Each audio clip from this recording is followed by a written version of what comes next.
સ્વાદિષ્ટ સંભારો બનાવવા માટે સૌપ્રથમ લઈ લીધા છે પપૈયાની છાલ ઉતારી અને એકદમ સરસ તેમાંથી બી છે ને આપણે કાઢી લીધા છે અને ખમણી લઈ લીધી ને ખમણીથી કરી નાખ્યું એકદમ સરસ પપૈયાનું ખમણ। ખમણીની મદદથી ખમણ કરવાથી આપણો સંભારો છે ને એકદમ પરફેક્ટ બહાર જેવો જ બનશે અને આ સંભારો સ્પેશિયલ ગાંઠિયા સાથે ખાવામાં આવે છે। તો આપણે સૌપ્રથમ લઈ લીધી છે કડાઈને તેમાં નાખી દીધું તેલ એકદમ સરસ ગરમ થવા માંડ્યું, નાખી દીધી રાઈ આપણી ફૂટવા માંડી।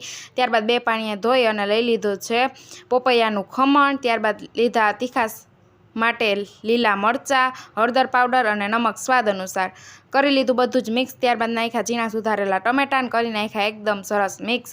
હવે પાણી નાખ્યા વગર જ બિલકુલ 2 મિનિટ માટે થવા દેશું ફ્રાય।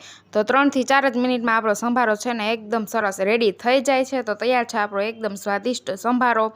આ સંભારો છે ને ગાંઠિયા સાથે એકદમ ટેસ્ટી લાગે છે અને બહાર જેવો જ આપણે ઘરે બનાવ્યો છે। વિડીયો ગમ્યો હોય તો વિડીયોને કરી દેજો લાઇક, શેર અને ચેનલને સબસ્ક્રાઈબ।